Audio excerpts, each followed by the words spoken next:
भक्तीची प्राप्ती करून देवर्षी नारद तिथून निघाले आणि निघाल्यावर विंध्याचल पर्वताच्या ठिकाणी विंध्याचल पर्वत आणि त्या विंध्याचल पर्वतावर देवर्षी नारदांचं आगमन झालं। विंध्याचल पर्वताला पाहिलं, नारद आले। स्वागतम ओ महाभाग, स्वागतम ओ महाभाग। देवर्षी नारदाचं स्वागत केलं। हे नारदजी, या कुठून आला? नारदजीने सांगितलं, गोकर्ण पर्वतावर तप केलं तिथून आलो। अच्छा, गोकर्णावर तप केलं, गोकर्ण क्षेत्रामध्ये तप केलं। आणि त्यावेळेस नारदाला विंध्याचलाला विचारलं की तिथं जाऊन तप केलं, पण माझ्याजवळ जाऊन केलं असतं तर का भगवान शंकराची भक्ती प्राप्त झाली नसती का? नारदाला लीला करायची होती। नारदानं सांगितलं की हे विंध्याचल, तूही भगवान शंकराचाच भक्त आहे, गोकर्णही या ठिकाणी शंकराचाच भक्त आहे। पण एक सांगू की काय माहित काय आहे की गोकर्ण क्षेत्रात गेलो की तिथं भगवंताची उपासना आराधना करण्यासाठी मन लागतं, सहज भावनेने भगवंताची पूजा अर्चना जप होतो, तपस्या होते। पण तुझ्या ठिकाणी आल्यानंतर कुठंतरी चंचलता मनाला प्राप्त होते। काय कारण आहे? तू तुझं पायाने नारद निघून गेले। काय असतं एखाद्या मोठ्या माणसाजवळ त्याचं गुणगान केलं तर त्याला चांगलं वाटतं, पण त्याच्याजवळ दुसऱ्याचं केलं की त्याला खूप अवघड होऊन जातं। आता विंध्याचल पर्वत जो आहे त्याला वाटतं की मी एवढा मोठा, एवढा सधन, एवढं विस्तृत माझं स्वरूप, तरी देखील नारदजी म्हणतात की माझ्याजवळ ते नाही जे गोकर्णाजवळ आहे। मग आता जे गोकर्णाजवळ आहे ते मला प्राप्त झालं पाहिजे। मग काय केलं? या ठिकाणी विंध्याचल पर्वताने विचार केला की गोकर्ण मोठा आहे, त्याच्यापेक्षाही मी मोठा होईल, आणि म्हणून आता भगवान शंकराची उपासना प्रारंभ केली। आता झालं काय की गोकर्ण जो आहे तोही भगवंताचा भक्त, नारदही भगवंताचा भक्त, आणि विंध्याचलाने उपासना केली तोही भगवंताचा भक्त। पण विंध्याचलाच्या मनामध्ये एक भाव होता की मी इतका मोठा होईल, इतका मोठा होईल की माझ्या वाढण्यामुळे सूर्याची गती थांबून जाईल। उपासना प्रारंभ केली, पण त्या उपासनेच्या मुळामध्ये अहंकार होता किंवा गर्व होता। तो अहंकार आणि त्या गर्वामुळे भगवान शंकराची उपासना प्रारंभ केली। देवही विचार करू लागले की आता काय केलं पाहिजे, आणि त्या विंध्याचलानं पार्थिव शिवलिंग बनवलं। नर्मदेच्या त्या ठिकाणी विंध्याचलानं पार्थिव शिवलिंग बनवलं आणि त्या पार्थिव शिवलिंगाची पूजा केली। आणि पूजा केल्यामुळे भगवान शंकरानं पाहिलं 3:30 वाजायले, लवकर प्रसन्न व्हावं लागलं। भगवंत लगेच प्रसन्न झाले।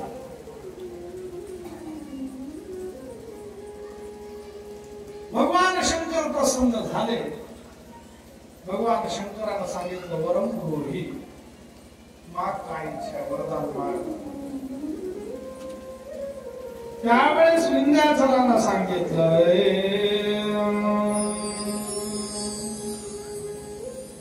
यदि प्रसन्नो देवेश बुद्धि देयदेवसितम् स्वकार्य साधिनो शंभो तत्सदा भक्तवत्सलः।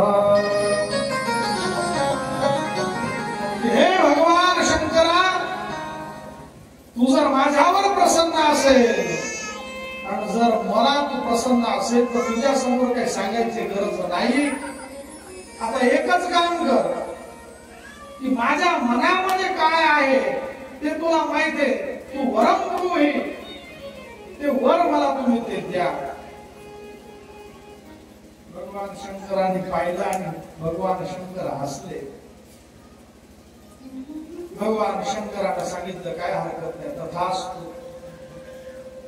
परंतु तथास्तु म्हणत असताना भगवान शंकर जे हसले, स्मित हास्य केलं, तर विंध्याचलाने विचारलं, प्रभू तुम्ही हसला त्याचा अर्थ काही ना काहीतरी असला पाहिजे. कारण की मोठे माणसं असंच हसत नसतात. मोठ्या माणसाच्या प्रत्येक कृतीमध्ये काही ना काही घडलेलं आहे. तुम्ही हसले याचं काय कारण आहे? त्याने सांगितलं काही नाही रे, मी सहज हसलो, सहज. म्हणे नाही देवा, सहज हसले नाही, काहीतरी कारण असं सांगा ना, काय कारण. भगवंताने सांगितलं विंध्याचल, मी हसण्याचं कारण सांगितलं, तुला दुःख होईल. प्रभू मला दुःख होईल कसं काय? म्हणजे हे पहा, जाऊ दे, ते कारणच विचारू. नाही नाही म्हणे, आता असं म्हटल्यानंतर माणसाला ऐकायची इच्छा होईल. माणसाचा स्वभाव जे नको म्हटलं की ते पहिले करू वाटत. तिकडं पाहू नका म्हटलं की माणूस म्हणतो माग या या या या या म्हणजे बाबा पाहिलं तिकडं कोण आलं. आता कथा सांगायला मी पाहिलं तिकडे गेलं की नाही लक्ष. स्वभाव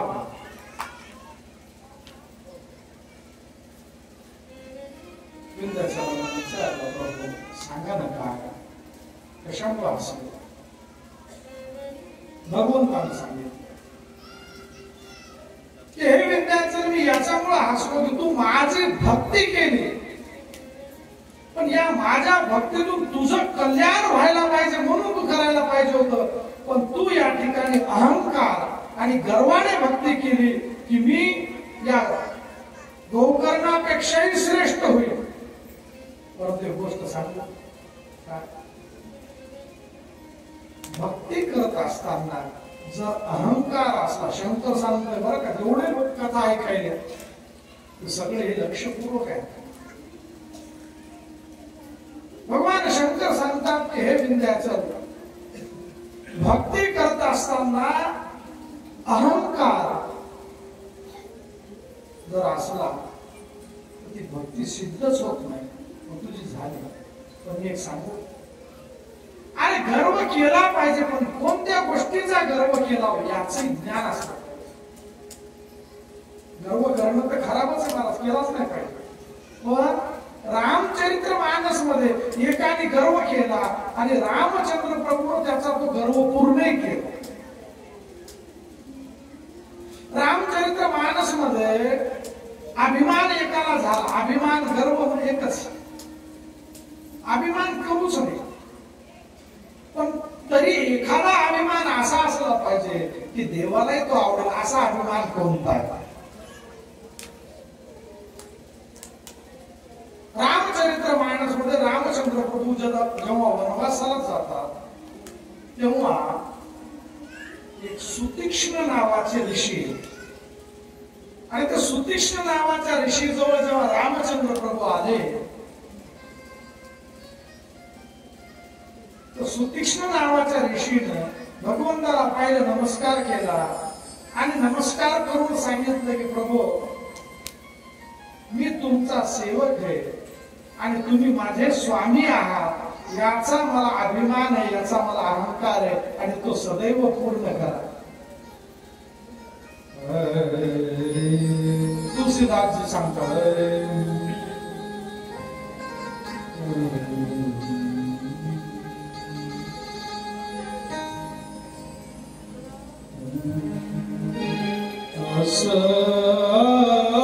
अभिमान जाहि नाही मोरे, असे अभिमान जाहि नाही मोरे,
सुतीक्ष्ण सांगतात आणि माझी भक्ती केल्यानंतर जे आहे सहज जर नाही बनला तर काय काम. पण त्यावेळेस प्रभू विंध्याचलावर भगवंतानं कृपा केली. विंध्याचलाचं लक्षात आलं आणि विंध्याचलानं सांगितलं प्रभू माझ्या लक्षात आला काय की मी अहंकार केलाय.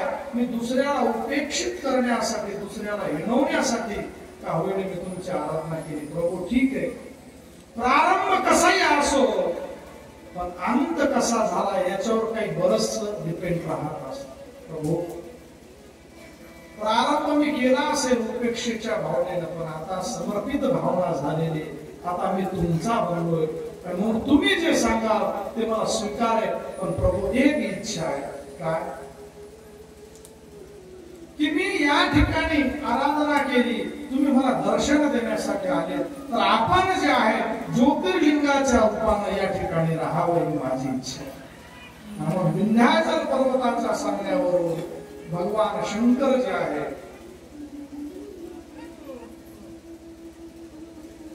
दोन रूपामध्ये तिथे प्रकट झाले. एक बिंदू रूपामध्ये ओंकारेश्वर नावाने आणि दुसरं पार्थिव शिवलिंगाच्या ठिकाणी ममलेश्वर नावाने भगवंताचं ज्योतिर्लिंग जे त्या ठिकाणी प्रकट झालं. आणि सर्वांनी भगवान शंकर त्या ठिकाणी प्रकट झाले. अत्यंत आनंदाने सगळ्यांनी जय जयकार केला आहे. ओंकारेश्वर भगवान की जय हो. ओंकारं ममलेश्वरम्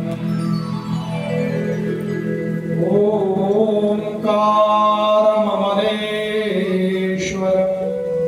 विंध्याचल पर्वतावर ओंकार स्वरूपाने भगवंत प्रकट झाले आणि ममलेश्वर त्या ठिकाणी जे आहे ओंकार अमलेश्वर संधी जर केली तर अमलेश्वर भगवंत त्या ठिकाणी जे आहे.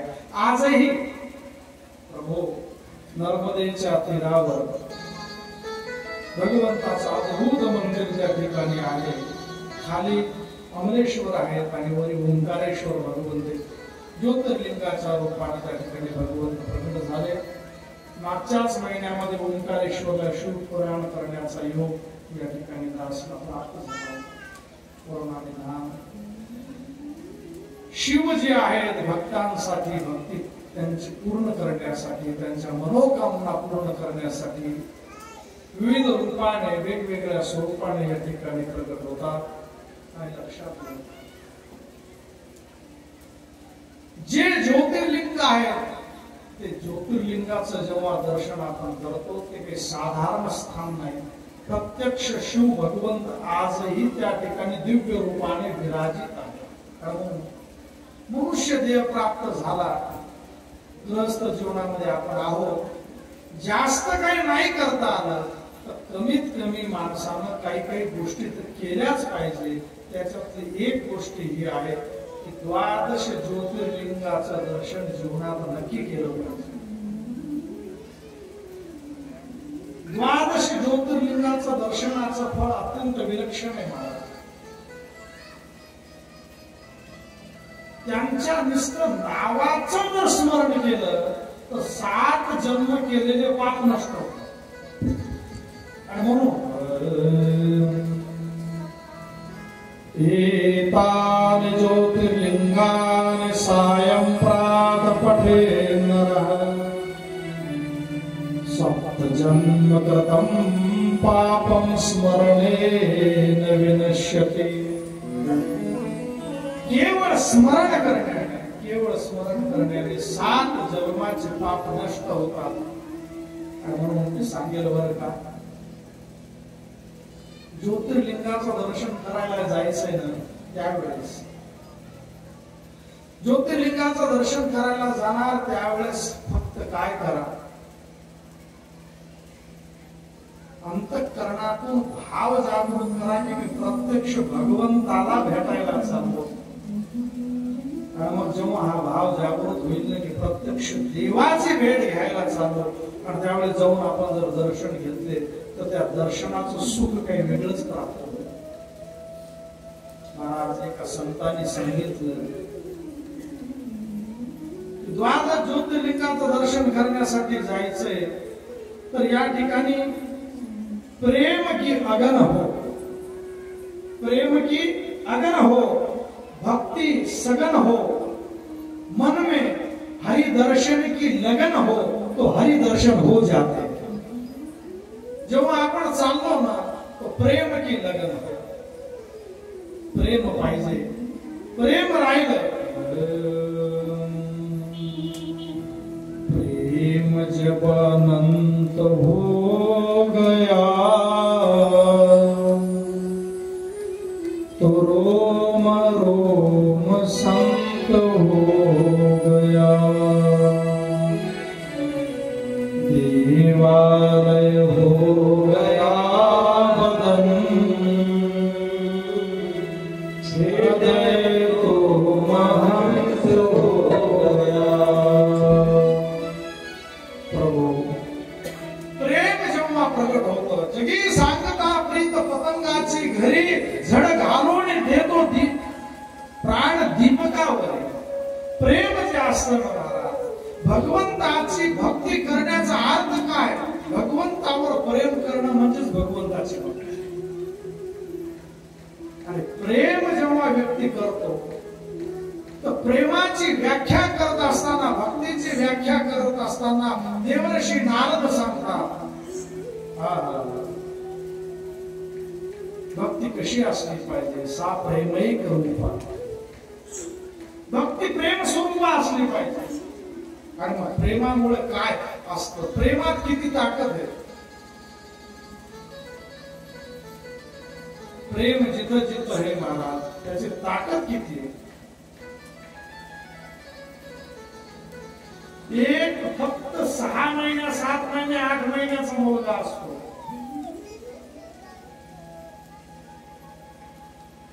पण जेव्हा तो रुदन करतो तर 25 वर्षाची आई सगळे काम सोडून त्याच्या जवळ जाते फक्त प्रेमामुळे.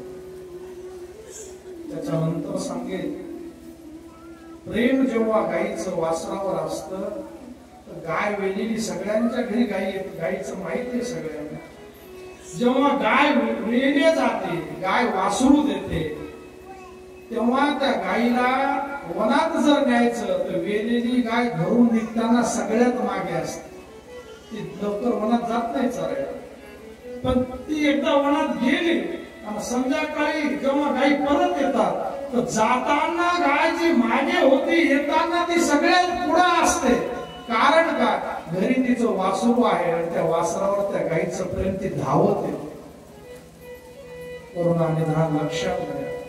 भगवंतावर प्रेम करायचंय तर कसं केलं पाहिजे हे तुम्हाला सांगायची गरज नाही. जे प्रेम आपण आपल्या मुलावर करतो, जे प्रेम आपण आपल्या बायकोवर करतो, जे प्रेम आपण आपल्या नवऱ्यावर करतो, जे प्रेम आपल्या मित्रावर करतो, तेच प्रेम भगवंतावर केलं तर भगवत प्राप्त होऊ शकते. आणि म्हणून की त्या शायरानं सांगितलं, किस्ती का रुख बदल गया तो किनारा बदल जाता है. किस्ती का रुख बदल गया तो किनारा बदल जाता है, और प्रेम ने करवट बदल गई तो भगवान भी मिल जाता है. प्रेम ने करवट बदल गई तो भगवान भी मिल जाता है. अरे प्रेमानं फक्त रूप जगासाठी जे प्रेम केलं ते भगवंतासाठी करायला लागलं तर देव बी यायला तयार. भगवंत तिथं प्रकट झाले आणि विंध्याचल पर्वतावर भगवंताचं प्राकट्य. द्वादश ज्योतिर्लिंग जे आहेत याचं दर्शन नक्की केलं पाहिजे.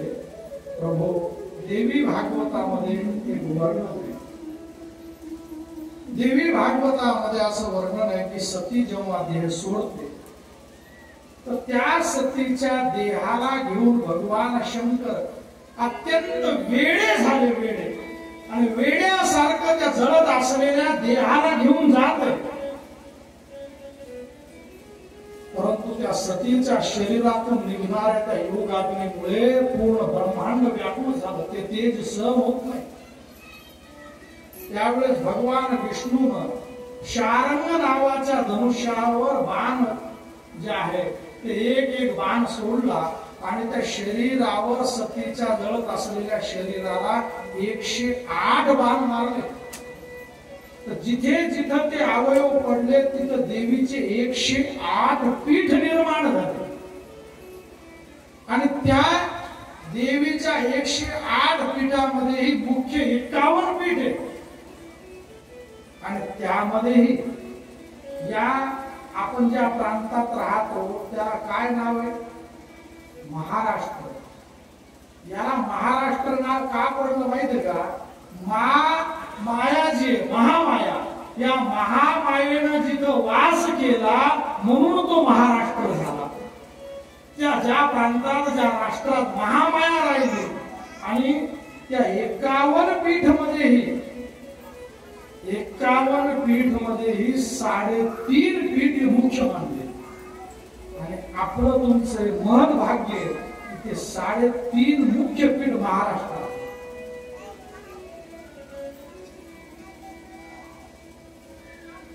कोल्हापूरची महालक्ष्मी पहिलं पीठ, तुळजापूरची भवानी दुसरं पीठ, मातृपूरची रेणुका. मातृपूर शब्दाचा अपभ्रंशच माहूर झाला. माहेर, मातृपूर म्हणजे माहेर, माहेराचा अपभ्रंश माहूर. तर मातृपूरची रेणुका हे तिसरं पीठ. आणि सप्तशृंगी तथैवचे वणीची देवी जे आहे ते अर्धपीठ, म्हणजे ते जे सप्तशृंगी माता ते अर्धपीठ आहे. अशा प्रकारे 3.5 पीठ आहे. आणि या 3.5 पीठाची महिमा सांगत असताना देवी भागवतामध्ये वर्णन आहे की जी स्त्री आपल्या पतीला सोबत घेऊन या 3.5 पीठाचं दर्शन करते आणि रक्तचंदन असतं, एक असतं पांढरं पिवळं चंदन, एक असतं रक्तचंदन, अशी बाहुली येते किंवा लाल रंगाचं चंदन असतं. तर रक्तचंदनाला घासायचं, उघडायचं, त्या रक्तचंदनाला वाटीत घ्यायचं, त्याच्यात थोडं गंगाजल टाकायचं आणि बिल्वपत्र, सुकुमत, कवळे बिल्वपत्राचे पान 108 पान त्या बिल्वपत्राचे त्या रक्तचंदनात बुडवायचे आणि ते देवीला समर्पित करायचं. तर देवी भागवतात वर्णन आहे की जी स्त्री आपल्या नवऱ्याला सोबत घेऊन 3.5 पीठामध्ये जाऊन 108 बिल्व देवीला समर्पित करते आणि ती त्या ठिकाणी ती पूर्ण यात्रा करून घरी येते. एकदा निघाले की 3.5 पीठ दर्शन करून यायचं. तर जी स्त्री अशी यात्रा करून घरी येते तर महाराज देवी भागवत त्या स्त्रीला कधीही वैधव्य प्राप्त होत नाही, ती कधीही सुवासीनच राहते. एवढी महिमा आहे त्या 3.5 पीठाची. प्रभू जीवनात येऊन हे भक्तीनं आपण केलं पाहिजे, प्रेमानं प्रत्येक तीर्थाला आपण गेलं पाहिजे, ब्रह्मचर्याचं पालन त्या ठिकाणी केलं पाहिजे. करुणानिधान विंध्याचल पर्वतावर भगवंताचं या ठिकाणी ओंकारेश्वर भगवंताचं प्रागट्य झालं. आणि म्हणून या ठिकाणी जे आज झालेली सेवा श्री किशन महाराज यांच्या चरणामध्ये समर्पित करतो. या ठिकाणी जे आजचे अन्नदाते त्यांनाही साधुवाद देतो की आपल्या परिसरामध्ये सरपंच एवढं अन्नदान दुसरीकडे कुठंच होत नाही, फक्त किशन महाराज संस्थानवरच एवढं अन्नदान आहे. रोज पंक्ती आहेत, रोज अन्नदान आहे. तर या ठिकाणी सर्वजण उपस्थित आहेत. आजच्या कथेचे जे जे यजमान आहेत त्यांनाही साधुवाद आहे. तरी मी परिचित माझ्या नाही पण सगळ्यांचा साधुवाद या ठिकाणी आहे. कथेमध्ये उपस्थित सर्व साधू संत वारकरी महाराज मंडळी, तुमच्या सगळ्यांचे स्वागत आहे. मस्तक हे पायावरी तुम्ही वारकरी संतांच्या. प्रभू तुम्हालाही व्यासपीठावर नमस्कार आहे. असोत ही कथा जी आहे आजची भगवंताच्या चरणामध्ये समर्पित करतो. 2 मिनिटं अत्यंत प्रेमाने भगवंताचं भजन विशेष म्हणजे आज या ठिकाणी जे आहे संत किशन महाराज यांची ही दिन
त्यांचा सुद्धा कॅलेंडर त्यांनी कृपया पलीकड सरकून बसायचंय